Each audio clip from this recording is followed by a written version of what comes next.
The following podcast is brought to you exclusively by the Rad Rob Radio Network. On this edition of Straight Up 5, we welcome the National Sales Manager for Bowlifi, Todd McGill, to the show. Todd runs TMT tournaments, works at Gilmore Lanes, and again, is a National Sales Manager for Bowlifi, which is an amazing company.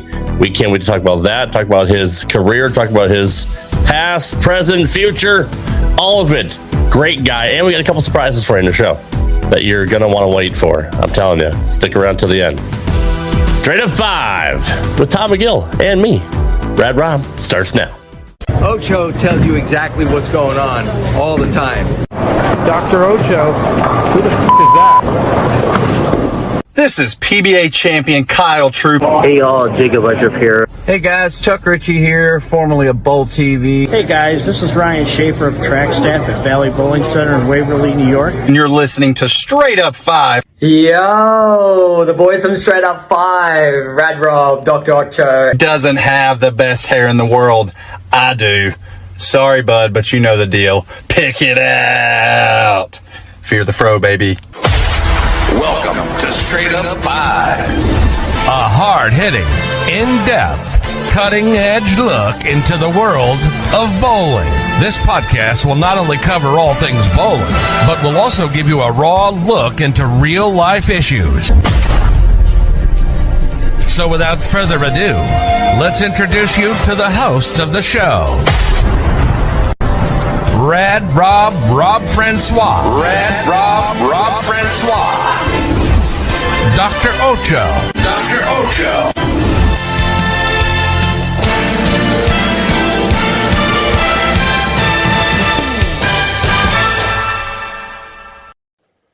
Hey guys, welcome back to Straight Up 5. I am your host, Rad Rob Francois. This is episode number 185. We are 15 episodes away from 200. I'm excited. I'm enjoying the show more and more every single week, especially since Dr. Ocho is not here. I'm kidding. I do miss my buddy Och. Dr. Interrupto, they just got about 27 inches of snow in Ochoville. So again, he's shoveling his mom's house out. Hopefully he will be here next week. I know I say that every single week. They're dropping like flies. Look. No matter what happens to this show, this guy's always going to be here, regardless. So, and there's big things coming in the future. So don't worry about it. Who do we have here in the chat? We got Jamie Gillis. What's going on? Last week we had a watch along for Pete McCordick's 300. Question is, when are we having Brandon Bonta's 300 watch along? I'll have to figure that out. I'll have to see if I can get a hold of him. That's a good question. Crambone, what's going on, David? Appreciate you being here. I can't wait to have this week's guest on. But before we do that, Nico's here. Nico, what's up, brother? Usually the first in the comment, man. What's going on? Are you gonna hang out the whole night or what? Our resident statistician. Oh, let me give you an I do. I do. There you go. There's your I do. Before we bring in a very special guest, Todd McGill, it is our new custom here to pay homage to our troops and everyone serving overseas and pay honor to our country. Let's join Cuba Gooding Jr. with the singing of our Star Spangled Banner national anthem. To sing your national anthem, Mr. Cuba Gooding Sr. Thank you. Test.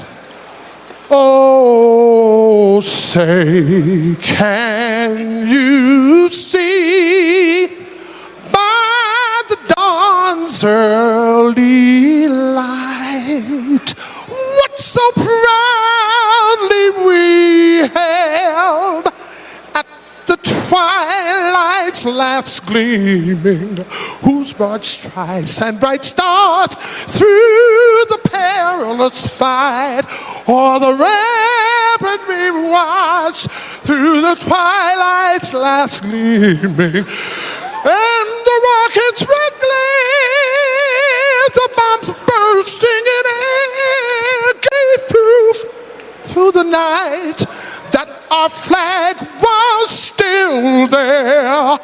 Oh, say say, does that star-spangled banner yet wave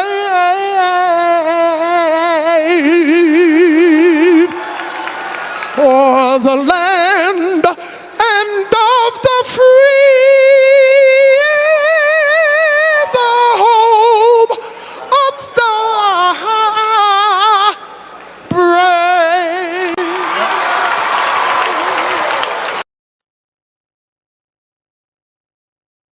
Cuba Gooding Sr. Was that his dad, or did he become a senior? I always thought that was Junior. If not, they look alike. Either way, thank you to Cuba Gooding Sr. for the rendition of our national anthem. Let's bring him a very special guest tonight. He is the national sales manager for Bowlifi, the one and only Mr. Todd McGill. What's going on, brother? I got to compose myself after the national anthem. That was something else. Yeah, it was a stirring rendition for sure. Stirring is a great word for that. How are you tonight? Being here. I appreciate you. I'm glad to be here. This is a pretty cool 2 weeks in a row. I get to be on somebody's show, which I really would have never thought that was going to happen. Yeah, we kind of broke you in last week. I know you might be a little bit nervous before we started, but it was a great show and you did very well. And I expect no less from the same from you this week. So, well, we're going to do our very best, aren't we? And I'm happy to be here. Well, you have been kind of like me. You've been a bowling alley rat since you were real young. What's your first memories of bowling as a kid? Well, do you mean of myself bowling? Well, I mean, in general, like we can do both. Like when did you discover bowling and when did you start bowling? Let's do that. Yeah, I mean, my family's been bowling. The whole family has bowled ever since I remember, and probably before then. My dad was always a bowler. He would still bowl right now if he was able. He just had a birthday not too long ago. He's 86, and he was able to get out and get to the Hall of Fame induction that I was able to be part of in August. And we still go to dinner once a week or once every other week and get to visit. But he wouldn't be able to bowl. But I would go watch him bowl when I was 5 years old, and I have a twin brother, Tim, and the two of us would just be running around bumming people for quarters to play video games. And back then there were just simple video games, pinball machine and Galaga maybe, your basic stuff. But we would just run around and got to talk to people and, just have fun, and didn't really pay attention to it a whole lot then. But as I got older, I started thinking, this is pretty cool watching them bowl. And that's how I learned a lot of bowling was watching Dad and his leagues and some of the guys that were around when he was bowling. So when you're a teenager, if I remember right, when you're 14, it's when you actually started bowling. Yeah, I played a lot of baseball when I was young, and the older I got, I didn't get any better, and the other kids did. And I thought, hey, let's give this a shot and try to start bowling a little bit. And I fell in love with it right away. I fell in love with the competition. I fell in love with the people that I got to meet, and there was a coach there. Her name's Mickey. She ran all the youth leagues, and she worked at Colerain Bowl, where I grew up at for over 50 years. And she's coached a lot of the young kids and a lot of some of the the very good bowlers that are still out there today. And getting to meet and work with her as I got older, and it's just a lot of great memories. And then also having a twin brother. I was left-handed, he was right-handed, and so we had a lot of little battles that way. We both learned how to bowl with both hands a little bit, and just something we both really fell in love with. And again, some of the kids from school that maybe we didn't really talk to that much, we got to meet them at the bowling alley and realize, hey, these kids aren't so bad. But I think 14 was the first year I bowled. I started walking up to the pro shop that was about a mile from my mom and dad's house, and we would walk up there and just hang out at the pro shop all day long. It was in my life from then and in my blood from then on. and even more so today. And you and your brother were pretty good, pretty great youth bowlers. You were the first youth bowler to average over 200 in the state of Ohio for an entire season. That's a pretty big honor. Yeah, it was cool. It was in the travel league. I think there were some other kids that averaged 200 in their house Saturday morning leagues or whatnot. But it wasn't the app. But it was the travel league that was a scratch travel league that was put on, and I was the first one. There was another kid that averaged 200 the same year. His name was Brian Stith. So the two of us both averaged over 200. I edged him out by just a little bit, but it was the first two guys in the state of Ohio to average 200 in that travel league. That's pretty badass, dude. Seriously, it was pretty neat. I think I was 16, so within a couple years of bowling, I was averaging over 200. And then when you were 18, you shot your first 300. I did. 18 years old, shot my first 300 and my first 800 in the same set. 300 my last game for 803. And a buddy of mine, Gary Thomas, I talked to him the other day. He's like, I heard you were on a podcast. I thought you said, did you say my name? And I said, I certainly did. I see Gary still on Mondays. He bowls at the bowling center I work at. And he's like, well, I heard you talked about it. Could you send it to me? So I sent him the link for the podcast, and he was driving out of town for work. And he was like, I can't believe you still remember that. And it's like, buddy, it was my first 300, my first 800. You kept me calm and talked me through the whole thing. That's something I'll never forget that. That's really awesome. And you got to imagine, this is back in the 80s. It wasn't easy to shoot 300 back then. There really wasn't a house shot. Well, I'm left-handed. So, all right, so I'll just leave that one up to the crowd. Right.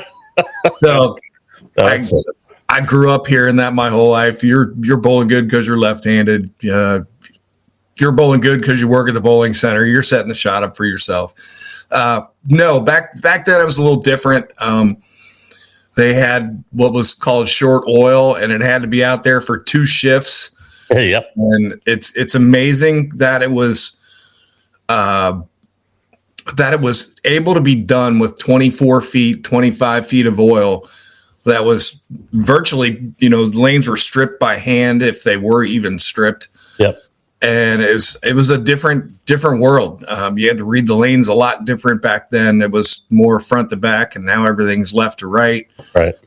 And speed and revs. And back then it really wasn't a speed and revs game. It was, the guys that had speed and revs, obviously they were good, but it was more of a finesse game back then. And it fit into what I played.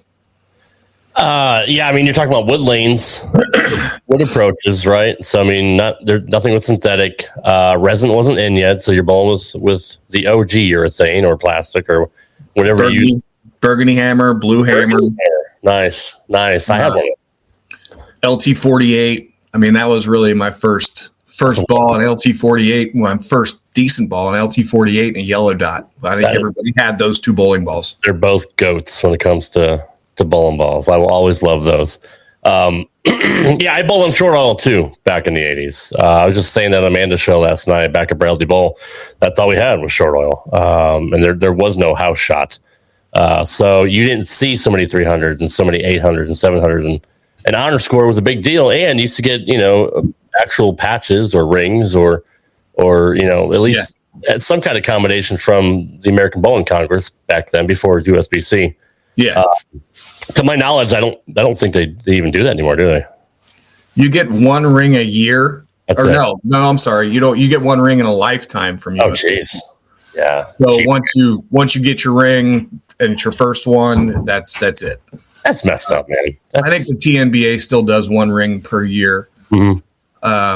But to be a TNBA league, you have to be sanctioned through the USBC. So yeah. But it's 1 in a lifetime. Patches are really something that just aren't heard of. You might get a few local association awards here and there, but there's not a whole lot of that anymore.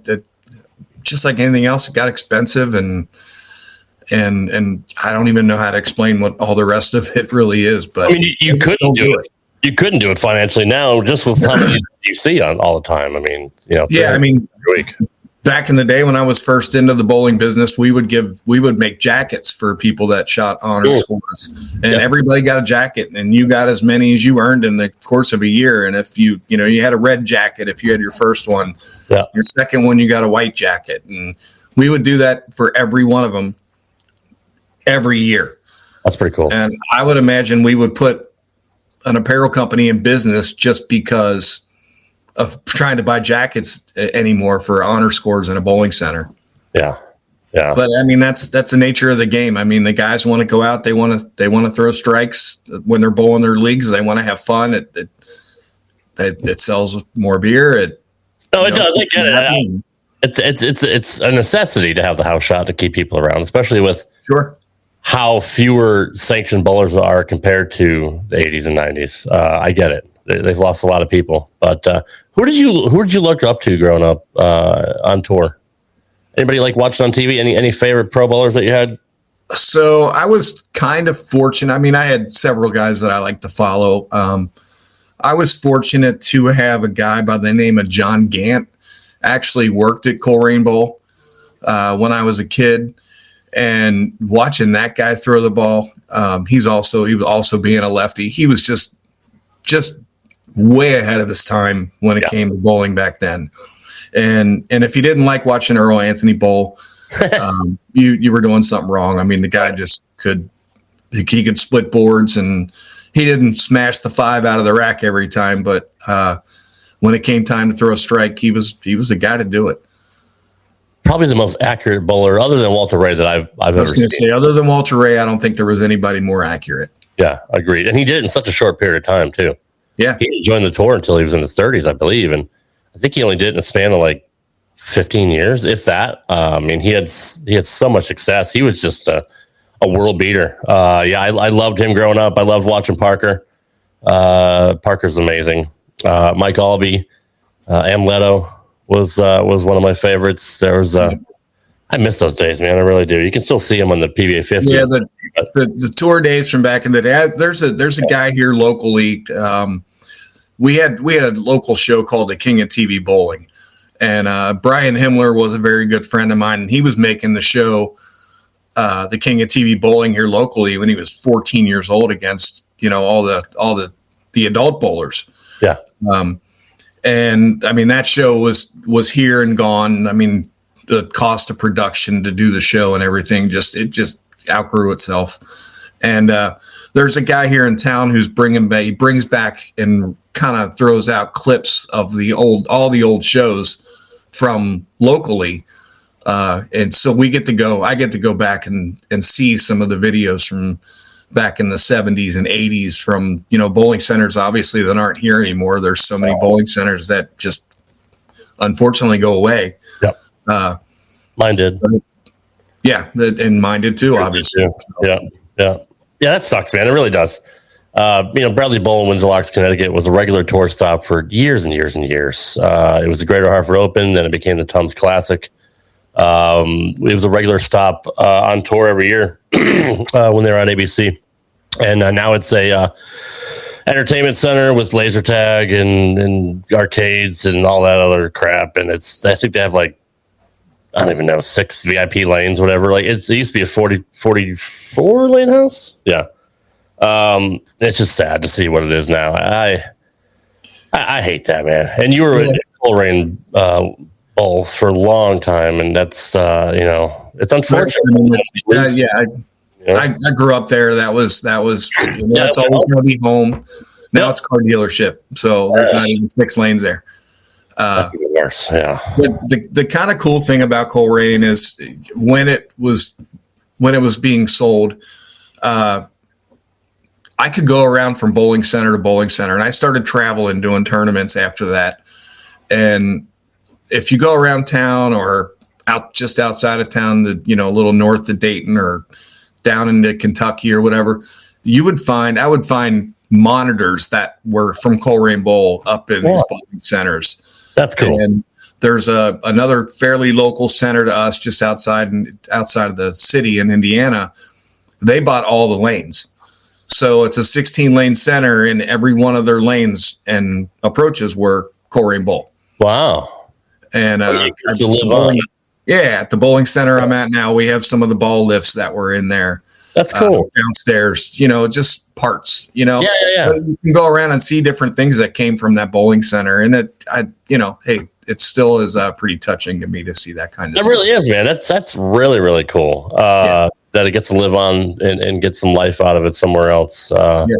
That's awesome. I didn't know that was a thing. I don't know what they did with all the Bradley Bowl stuff. I remember back in the day when they had the telescores. You had to put the plastic sheet down over the projector and just write score by hand. Like, that's how I learned how to keep score. And a lot of people nowadays watch bowling. They have no idea how to score, but I learned as a young kid how to score that way by doing it. That's how I made money when I was a kid. I would keep score at my dad's league. We started when I was younger, and the king of TV would need scorekeepers. I'd go wherever center they were at and keep score. And I mean, that's how you get paid a little bit to do it and earn a little tip money, and then get to learn and sit around some of the better guys around town. And it was cool to me. The only thing bad about being left-handed though was writing on those things, because the light would just scorch the left to the outside of your left hand by the time you were done. That is true. I'm a lefty as well. So yeah, you are right about that. When the pros came in, I was like child slave labor. The supplier Red Burnham put me in back in the boiler room. And I had to clean all the plastic telescores when the pros were there. These just long plastic sheets, and they were heavy, like big bundles of them. Yeah. And I would just take some, I don't know if it was isopropyl alcohol or I forgot what it was, and just clean them by hand and then give them back so they can be reused again, man. That was like, oh boy. That was fun though. I mean, it was, probably illegal, but I didn't get paid for it. I don't know if you're allowed to say that or not today. 40 years ago, but yeah, they're not going to look into it.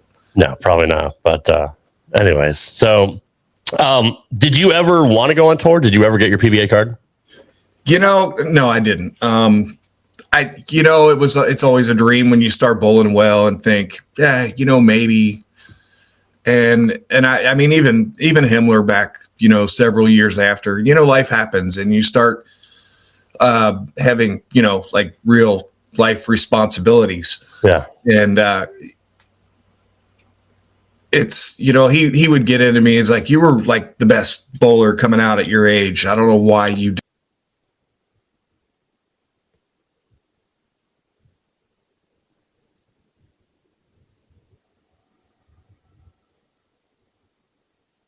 Okay. He's frozen. I don't know if you can hear me, Todd, but you're frozen. I don't know if it's Restream or what, but I seem to be having a lot of problems lately. Last week, the stream went out and came back, which had never happened before, but I'm sure he'll be back here in a second. Bowling back in the 80s, like I said before, it was a completely different game. Today, and I go on Facebook, and almost every day I see somebody shooting a 300 or, an 800 series. And I think we even had another 900 series, if I'm not mistaken, a month or two ago, which is a little bit ridiculous. Yeah, he said he's frozen. Hop back in. And he's right. You got to keep people in there. You got to keep people in the lanes. You got to keep leagues going. You got to keep generating revenue. Lineage, I don't even know if it's a thing anymore. Like, we used to pay per game. I'm pretty sure most bowling alleys now, if you're even just practicing, it's per hour. I know I took my daughter, bowling about a year ago, and it was like $35 an hour, which is stupid. I used to pay back in my day, I used to pay like $3 a game. In fact, it may have even been less than that, but you don't get that anymore. But to keep people coming in and selling beers and food at the snack bars and whatnot, you need the house shot. You need scores to be good, scores to be attainable. So I get it. It's a business. I do understand you got to keep your customers coming in. But it just, as a lifelong bowler, it just kind of hurts to see all these 300 games for people that honestly aren't even that good. I mean, let's be honest. It makes, I almost want to get back out there again just to see if I can do it, to see how well I can do. I still have that Hammer Effect tour I got to get drilled up and I got my shoes. I got Brunswick shoes, brand new shoes. So I keep saying I'm going to do it. I keep saying I'm going to wait until I get in better shape, or any shape at all other than the potato that I am right now. Yeah, it is what it is. While I'm waiting for Todd to get back, let me pull up PBA.com and see what's going on with the Pete Weber Missouri Classic. I know my buddy. Oh, by the way, congrats to Nate Garcia, my good friend, who bowled his ass off of the players last week, made it through the PTQ, and almost made the match play round. He made the advancers round. Started off pretty good, and then he said he couldn't. Nothing. No matter what ball he used, no matter what he did, he could not get it to do anything, and it really sucked. I watched the whole thing on Bowl TV, but it's just really unfortunate. But I'm so proud of him. He's rebooting his computer. Okay. So proud of Nate for how well he bowled. I saw it. Scores were high early. I want to say like 240 or 230 was like the average early on. And obviously they kind of came back down to earth, but, I watched Nate bowl. I watched Jesper bowl because, they were in the pair right next to him. I saw a little bit of Simo. Simo really struggled. It was really interesting to see, what happened to him. Kyle Troop was struggling as well. Belmo didn't make the cut either. You did tell me Brad would turn around. Brad was bowling bad. He did. And Brad had to do the PTQs this week in the Missouri Classic. And, I don't get it. I don't understand, but Brad made the PTQ this week, so he should never have to PTQ. Brad Miller is just a very good bowler. Alex says 3 games of bowling is equivalent to walking and running a mile. Go lift for strength, go bowling for cardio. Dude, it's true. Dude, I sweat my balls off last time I bowled, man. There is a lot of cardio involved in bowling. But I'm proud of Nate Garcia for the way he bowled last week.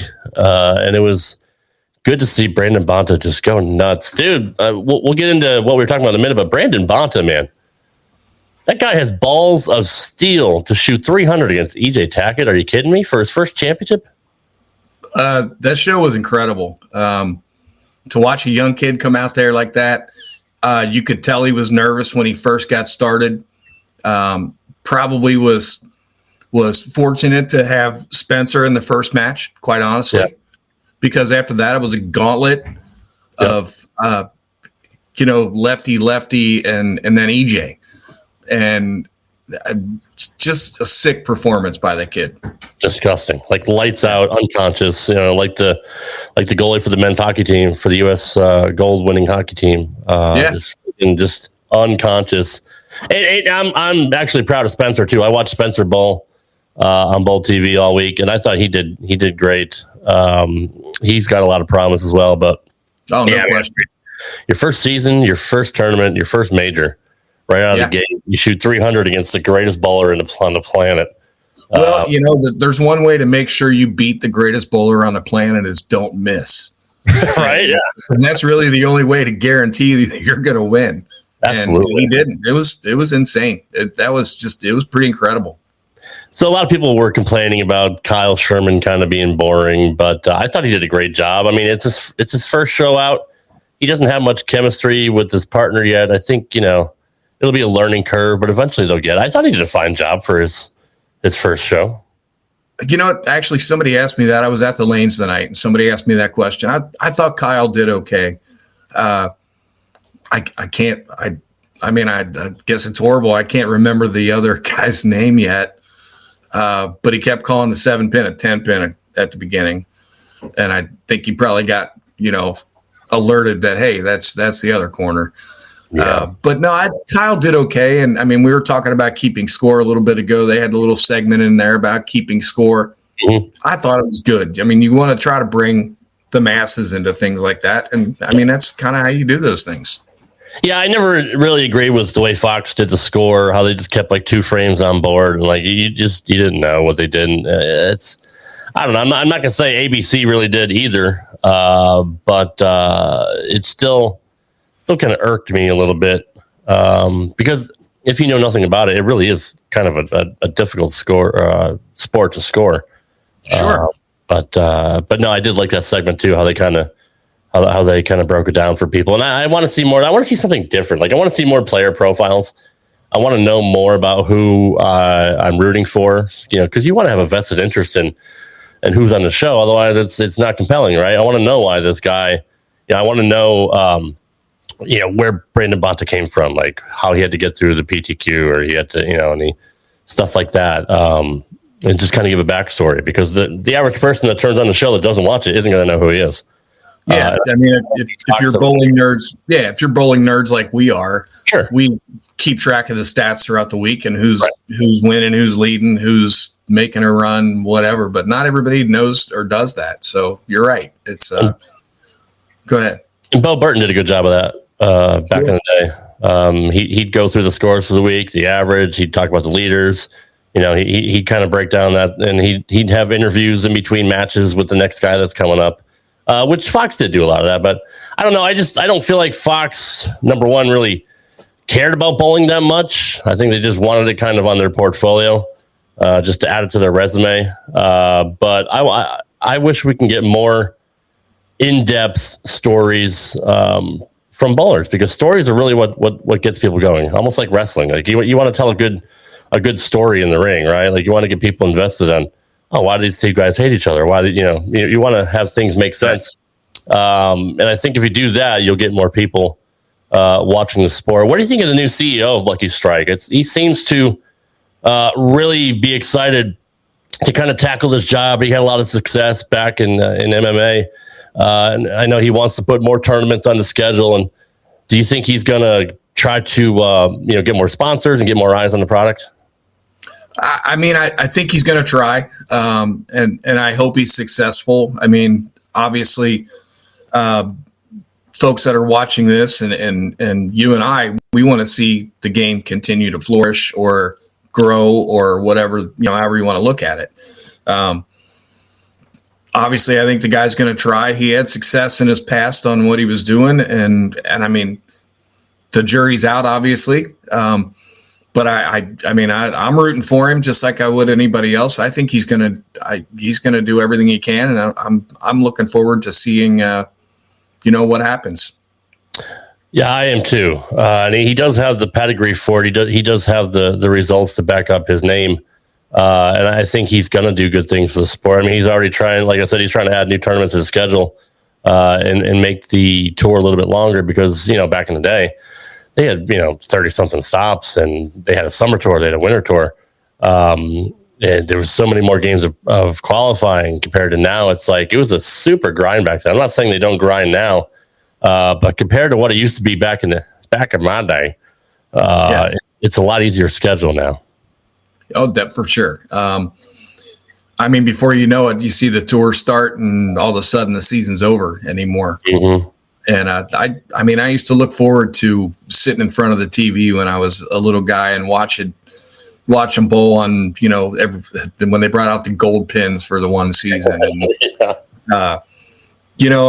I used to look forward to that. And then that was back in the Bo Burton days when he did show some player profiles, and, he brought a little bit of candor to what he was doing. He had a little fun with it. And I hope it can work its way back to that.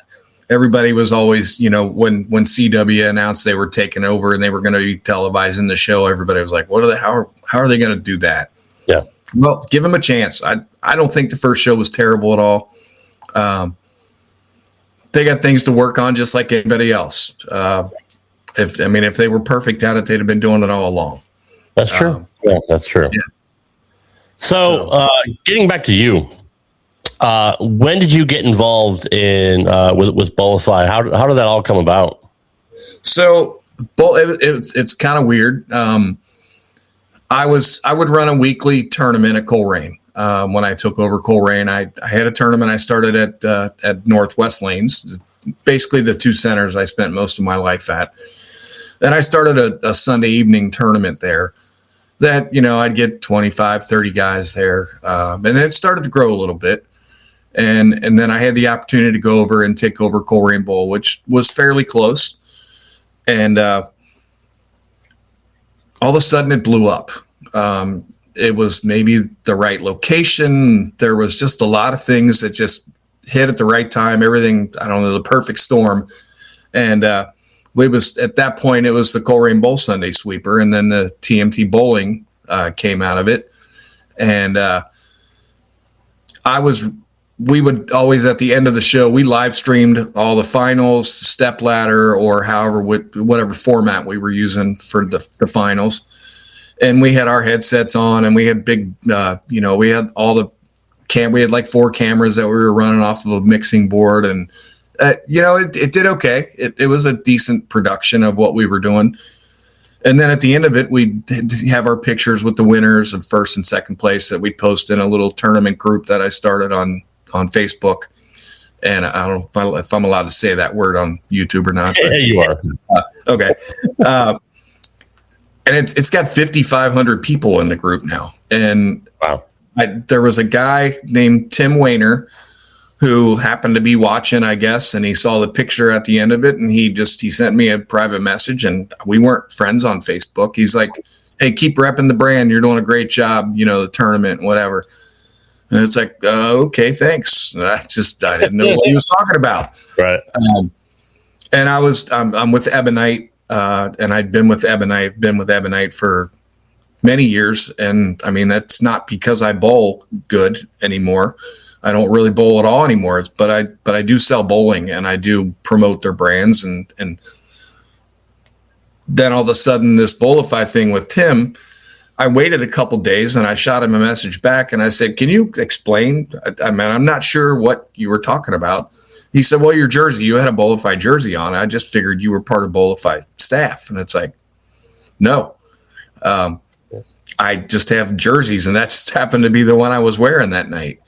And I guess he made a call to the owner, and within a couple of weeks, they basically started backing TMT Bowling, the tournaments, and backing me to where they were giving a free jersey to the winner every week because they knew they were getting 100 people, there every week, and we were getting pretty good viewership on our lives. And so they threw a coupon to the winner every week. They got a free jersey. And I wasn't even working for them at that point. I signed on with them, started helping sell jerseys.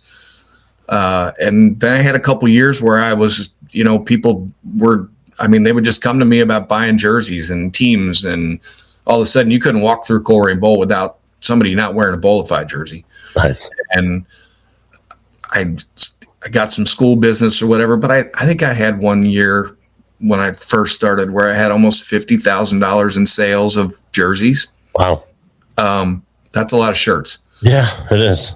And at that point, I just kind of grew my way into doing a little bit more for the company and doing a little bit more. And then all of a sudden, I was doing like a territory manager type thing, helping out with Ohio, Kentucky, Indiana, and helping Tim because Tim was up in Minnesota. And then Colerain was closing down.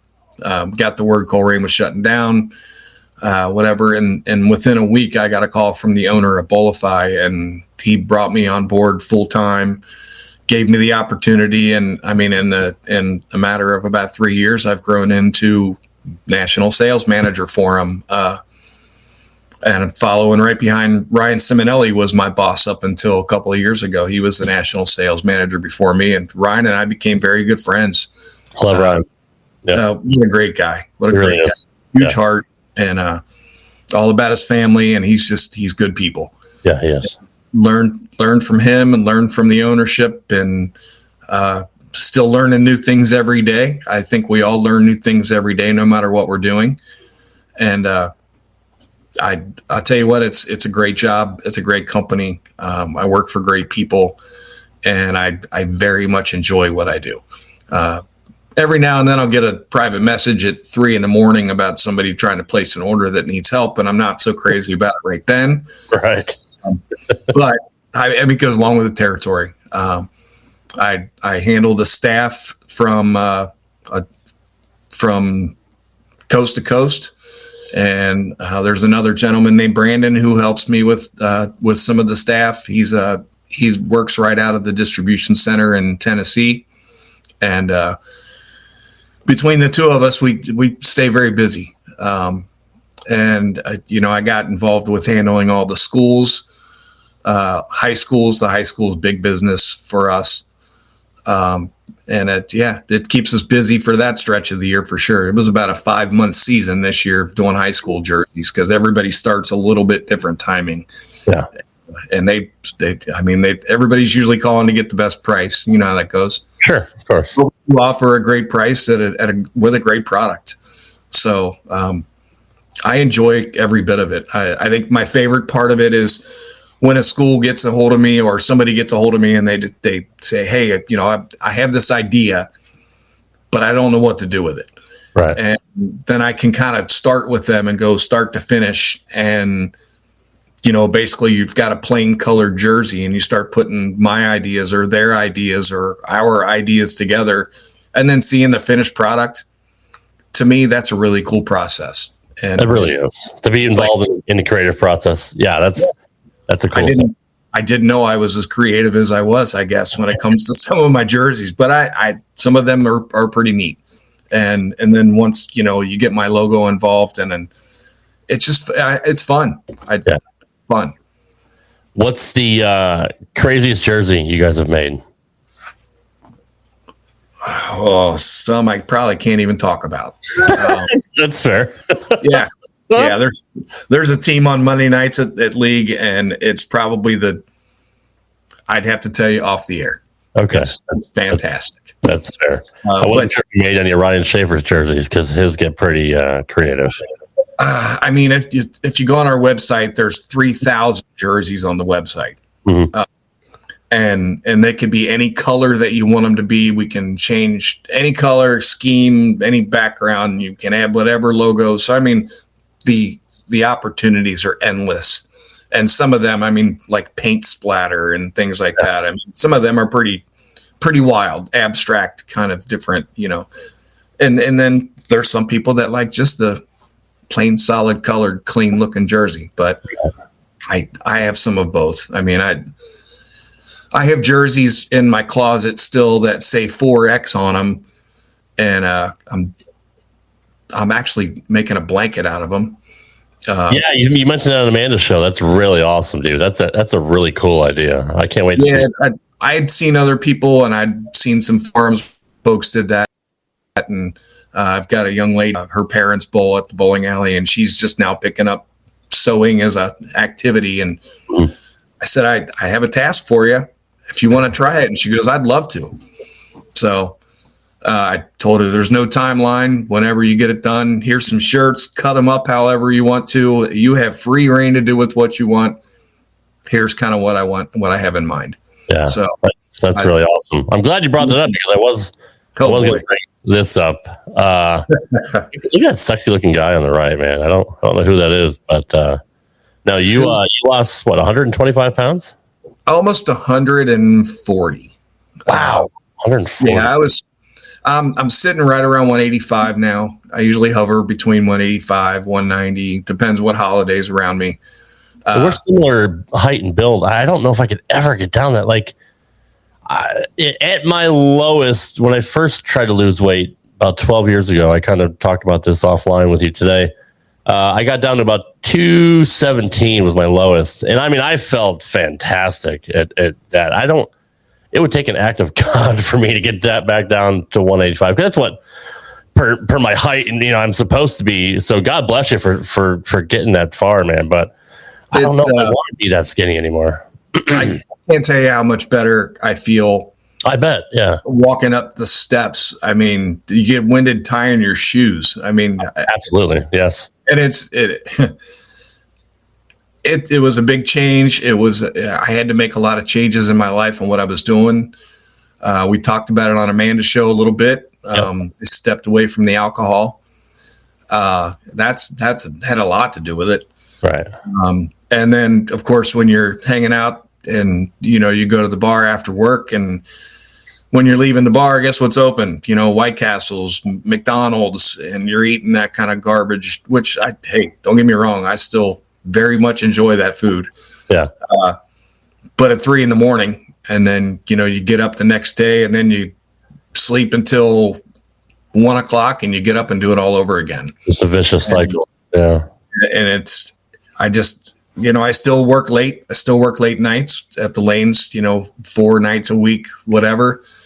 And I work during the day for Bowlifi during the day. I work at the lanes at night in the evenings and then on some weekends, but I just changed my habits. Yeah. I cut sugar out, a lot of sugar out. I still have candy every now and then, but obviously, I like my coffee. Me too. Yes. But I quit taking the sugar. I took the sugar out of my coffee and started switching over to fake sugar and found some that I kind of liked the flavor of. And I mean, I changed my habits completely, and it came off pretty quickly. There wasn't a whole lot of working out. There was some walking, but not a ton of, I wasn't going to the gym. I can tell you that. Yeah. Yeah. I wasn't running. Nobody was chasing me. So I wouldn't run if I wanted to. Yeah. Right. I would just capture me. I'm not running. If the cops are after me, it is what it is. I'm not. Yeah. All right. You got me. Good game. Yeah. But yeah, it's just I had a lot of support. I wasn't comfortable at all. No matter what I did, I felt horrible every day. Yeah, me too. Yeah. My wife pushed me. She helped me. Dawn was amazing through all of this. She watched me when I was heavy. She watched me get thin. She watched me get heavy again. And now I'm where I'm at. And, without support from her on anything I do, you can't win. You got to have support behind you. And absolutely. She kind of helped me get myself out of my troubles that I put myself into, and she's amazing to my daughter, and it's certainly is helpful. You and I have a lot in common, especially with the fact that we were pretty old before we decided to have a kid. Yeah. Yeah. I had 58 and my daughter's 10. So yeah, so I'm 49. I'll be 50 in May. My daughter's 7. So we're close in that. It's definitely an eye opener. It was absolutely game changer. I don't regret it. I kind of regret doing it earlier. I wish I would have done it earlier. Sure. But everything happens for a reason. The Lord, put her in my life when she was supposed to be there. Maybe I wasn't ready when I was in my 30s. I don't know. But I wouldn't change anything for the world. She's my rock. She's my everything. She's my legacy. This show, it doesn't matter what I do. She is what I want my legacy to be. It's kind of cool though, being a girl dad, isn't it? It is great being a girl dad. There's a couple buddies that bowl up there, and they have the girl dad shirts and the girl dad hats. And it's like, cool. Man, I've got to get one of those. Yeah. But yeah, it is. And I mean, she hasn't really picked up on bowling yet. She loves being at the bowling alley. She owns the place when she walks in there. That's cool. Everybody knows who she is. She's not afraid of anything when it comes to, she'll just cover up right up behind the desk. And if she hears somebody say they need a size, if I'm helping an open bowler and they need a size 10, she knows right where to go and she'll hand them right up on the desk for me. She's amazing. Girls are fearless. I've realized that they are absolutely fearless. And I'm glad I didn't have a boy. Part of me wishes I did, just to carry on my legacy, my family legacy, to carry on the name. But man, I look at other boys in school and all that. I'm like, God, I am so glad I had a girl, because boys are just obnoxious. I know how I was when I was a kid, and I'm still obnoxious. But I'm kind of glad I had a girl, because they tend to keep you a little more grounded and protective for sure. Oh, without question. I'd jump in front of a car for that little girl, and absolutely. I mean, there's nothing that's ever going to hurt her, as far as I'm concerned. Yep. Ever. Yep. I've taught my kid about peanut butter and jelly. Anybody gives you problems, just introduce them to peanut butter and jelly. She thinks that's hilarious. That's like the funniest thing ever. So, you know what? I'm going to have to teach her that one. I have not used that one for her. It's good. I like it. And I love your dad jokes that you always post on Facebook as well, because. Yeah. People, and we talked about this on Amanda's show with some mental health things and here and there. People get depressed a lot. And I do something at Christmas time, and I didn't do it this year, but I started in November generally, and I would play one Christmas song whether it was ridiculous or not, at midnight every night. And everybody was like, "Oh, it's too early to play that. Start doing that. You wait till Thanksgiving's over." And then, then all of a sudden I started getting people would ask me, "Hey, can you play this tonight? Can you play this song tonight?" And my whole thing with my silly dad jokes and the Christmas music way before I should be playing it, if it makes one person smile because they heard that song or they read that stupid joke, then to me it's worth every penny, every second of me scrolling through and finding, oh my God, this one's horrible. I have to share this one. Well, I think it's funny. I laugh at everyone that you post because I get it, right? It's just kind of a dad thing. Yeah. I mean, there are some of them that I just roll my eyes at and I share them anyway. It's like, this is bad enough for me to chuckle like I'm in third grade. I have to put this out for everybody else to think it's horrible. Yeah. And my wife is right along the same lines of the whole Christmas thing. If she could keep up her decorations all year, she would. Like that's like her joy during the year is Christmas. Like she makes Christmas cookies. She watches the Hallmark movies. She puts up her decorations. She's playing music all the time. So she would totally dig what you're doing. Yeah, see, I'm all about the Christmas. My wife, on the other hand, she's not as much into Christmas. Really? Scrooge. Yeah. I mean, she gets into it when it's time, but I guess it can be a sad time of year for a lot of people too. And the weather is depressing. And, but yeah, I thought we were going to have to wrestle for, putting up the Christmas tree or not this year. And we have a new kitten in the house too. So putting up the tree was kind of a battle. I thought I was going to have to enclose it in glass to keep the cat from climbing through it or batting the ornaments off the branches. Yeah. But we got through. The cat made it through. She's still alive. So it was a winning season for everybody involved. That's a win-win. Yeah. My wife's mother, my mother-in-law is, I wouldn't say anti-Christmas, but along the same lines as your wife. Like, as soon as Christmas is over, she's taking it down. We're like, I think we took ours down in February this year. She was kind of upset about that. Yeah. But when I grew up, it was always we put it up shortly after Thanksgiving, and it stayed up until after the first of the year, and that's just what I grew up with, and that's what I'm used to. Yeah. If it was December 26th at 12:01 a.m., Dawn would be ready to take down our Christmas tree. And it'd be stay away from the tree. Right. But I'm up late. I like the lights on. It's just, to me, it's calming. So you work a ton, but when you're not working, what do you like to do? What are your hobbies? What are you good at? Nothing. Okay. What do you like to do? I mean, when I'm home and I'm not working, which is kind of rare, but I mean, that's when I get to catch up on my Facebook.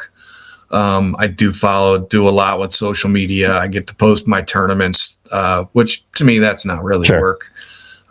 Running the tournaments themselves when you get there are, but I got myself kind of locked in on a couple TV shows, and I can sit there and binge watch some shows. Chicago PD and FBI are my two favorite shows until I discovered Landman, and I could sit and watch.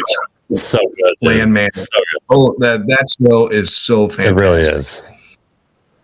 But there's not enough of them for me to watch all the reruns of those. No, I agree. And Yellowstone was a big one for me. I loved Yellowstone. I don't know if you ever got into that. I never had a chance because it was on Sunday night, and I worked on Sunday nights with tournaments.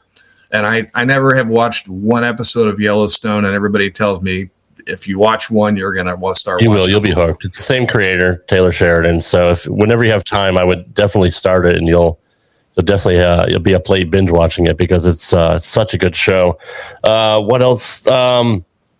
Tulsa King with Sylvester Stallone. Oh yeah, that's another one I got pretty fond of. Really good show. I love that show. Dude's in incredible shape for 75 years old. Yeah, I've always loved him, but yeah, he's still really, really good. So, any other particular hobbies? Are you? Wait, hold on. Who's the cook in your house? We both are. Okay. Yeah. I'm the outside cook. I'm the grill and smoker. But I don't mind cooking inside. My wife, 100% is a much better cook than I am, though. And she's got cookbooks that are still here that were her mom's, and giant freaking Bibles that take both of us to pick up. And she uses those recipes, but my wife is a fantastic cook. That's cool. Yeah, my wife and I are pretty good cooks. She's a better baker, really, really good baker. But my dad taught me how to cook when I was young. So I've kind of been cooking my whole life. Nothing fancy, nothing gourmet, obviously. I don't eat a lot of vegetables. But I do love to cook. I do love to grill. What's your go-to dish that you like to cook? Lasagna. When I cook inside, it's lasagna. Mm-hmm. Outside, really anything. On the smoker, I think anything on a smoker, if it's done right, is just so good. I did some wings on a smoker. I could eat wings every night of the week, and I can eat pizza pretty much any night of the week. Yep. I don't, thankfully. I do. No, I'm just kidding. But have you put in I've done hamburgers. I've done hot dogs. I smoked my own bologna. Pretty much anything you could put in a smoker and it's good. I did steak in the smoker a couple weeks ago. And I just read, my one friend Scott is huge into these smoker forums, and he started sending me different recipes of stuff in the smoker. So I started following this one group, and I just started reading. So what's the best way to do steak? How long? And it's just like anything else. You just got to get the center temperature right. And then what flavor do you want it to be? And they came out pretty fantastic. I was pretty proud of those. You have a pellet smoker or wood smoker? What do you use? No, it's a wood smoker. Yeah. What do you use for wood? I just get different flavored chips, I guess. I don't know if you call them flavored or whatever. But just the cherry or whatever different kinds you can put in there. But I haven't really found one that I didn't like. That's true. Yeah. I'm not a big mesquite fan, but I typically use cherry or pecan. And I always put apple juice in it when I'm cooking. There's always apple juice in the bottom of the tray because that's adds a little bit of flavor. Absolutely. Man, I could talk food all night. I'm getting hungry. I've started intermittent fasting today, and I'm not allowed to eat after 7:00. So I think we may switch off the food because I'm starting to get hungry. Yeah. Next. We're coming up at the hour mark, so we're going to wrap it up here in a second. But I do want to make an announcement. You actually surprised me this afternoon when you texted me and asked me what would it take to get on staff at Bowlifi, and I absolutely jumped at the chance. So thank you for the honor to be able to represent the brand. We're going to get a banner here shipped to the house, and I'll have it set up in my set here. And I'm proud to represent the brand. It's an absolutely fantastic company. So I appreciate the ability to do that. Well, we're glad to have you on board. You're wearing Boog's hat. He's a Bowlifi guy, and I'm sure he's been on your show many times. I talk to Boog fairly often when the season's not going on. They're all busy now, but what a stand-up, amazing guy. I've actually did a live stream with him after he won one of his tournaments because I would go on and do things just like we are right now, do them on the Bowlifi staff page. And so I got to interview him, and I've got to interview some pretty cool people like you have. And Boog is, just a great guy. He would just message me out of the blue every now and then, just see how I'm doing, and it's kind of neat. Yeah, he was on 2 weeks ago. People that I would never even think that would be part of my life, and they are because of bowling. Isn't that cool, dude? Like I said it last week, and I've said it a lot on the show. Like growing up as a kid, watching these guys on TV, and then all these years later, I had Pete McCordick on last week. You watched his 300 game, and he broke it down. Like, just the advent of modern technology to be able to talk to your heroes is such a cool thing, and I'm super blessed to be able to do it. I never would have thought in a million years it'd be possible, right? Back in the day, watching on TV, that I'd be talking to them, 30, 40 years later, and get to talk to the kids on tour now. It's just it's a really neat thing. Yeah, bowling is an amazing sport. Well, it was kind of funny last week because you had reached out to me about being on the show, and we were going to do it sometime in March. And I think tonight was supposed to be Danny Wiseman. It was, and then he told me, "Hey, I'm on a 2-week cruise." I'm like, "Oh, okay." Crap. Yeah, and then she shot me a message, asked me if I would bump it up to now, and it's like, wait a minute, I'm being bumped by Danny Wiseman. Who is that guy? Just because he sends me messages every day on Messenger. He's a closet conservative. He doesn't want people to know that. So, but he'll send me memes and stuff for me to post every day, so he doesn't get any heat for it. He's a really cool guy. We have a good time talking. Salt of the earth, like just and fantastic bowler too, for crying out loud, man. Well, yeah. He was dominant for a while. So, but yes, he was. But yeah, no, he's a good guy. Who else do you have on staff? Any of note that people would know about? Oh well. Kyle and Jesper, Bill O'Neill. He's somebody of note. Yeah. Just got in the Hall of Fame last year. See, you put me on the spot here. We've got Chuck Ritchie is part of our staff. Man, Chuck. Yeah. Yep. Good man. I got his tape. Tom Smallwood. I love Tom. Tom's a good guy. Yeah. We got some young up and comers, Eric Jones, that are part of staff. That kid's going to be something else. He really is. Got a lot of game. Yeah. We just signed Tomas Kaidko. Yep. From overseas. Toon Hakim, if you remember, he won a major last year. Yep. It was funny with Kaitko, and I know we're getting close to the end of time here. But, yeah, that's cool. Kaitko we were back and forth a little bit trying to play catch up. They're 7 hours different from where I am. And he just happened to send me a message after our back and forth emails. He sent me a private message on Facebook, and he said, "I think we have a deal here. I think I really want to, jump on board." And it was 3:45 in the morning. Well, guess who was awake and replied right away? And he was like, "I was not expecting you to be online." Well, that is service right there. There we go. So we hammered out his deal at 4:00 in the morning and got him part of the team. Well, that's awesome. So I'm proud to be part of that team in any small part, but I'll do anything to help the brand. I've always been a big fan of them. So sure thing. We're glad to have you. And hey, and if you have questions, that's what I'm here for. Yeah, that's exactly right. I have another announcement to make, and this one I broke last night on Amanda Moore's show, but coming up next week is a bucket list guest for me.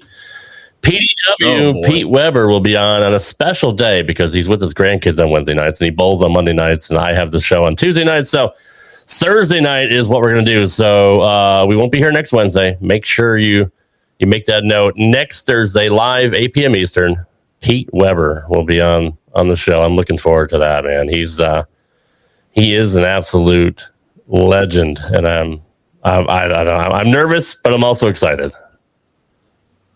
So, yeah, I would be too. I'm going to send you a picture right now to your phone, and you need to look at this, and you can share it next week on your show. A buddy of mine, Scott, he has a lot of time on his hands, likes to play with his with AI, and he dresses his dog up all the time with his AI stuff. So he sent me this last night. Is that not fantastic? That is awesome. Yes, I will share that next week. That maybe has to be your intro. I don't know. I'll work that in. Yeah, no, I love that. You guys have to stay tuned until next week just to see that picture. That's fantastic. Yeah. Don't. I'm not going to spoil it. But yeah, definitely tune. You said next week on Thursday. Next Thursday, 8 p.m. Eastern. Yeah. That should be an incredible show, and what an honor to be able to sit down with him for an hour or so next week. Yes, it is. And Chuck Ritchie is the one that helped me get that. So a big props to Chuck. He's helped me so much during the lifetime of our show. Who do you think you are? Yeah, who do you think you are? But no, big props to Chuck. Speaking of which, before we go, I still want to mention that Chuck sent me a Bowl TV chamois and signed it. It's a 1 of 1. You're not going to find it anywhere else. We're going to raffle it off to charity. We're going to any proceeds that you donate goes to BVL, the Bowlers for Veterans link, which is Johnny Petraglia Sr.'s pride and joy.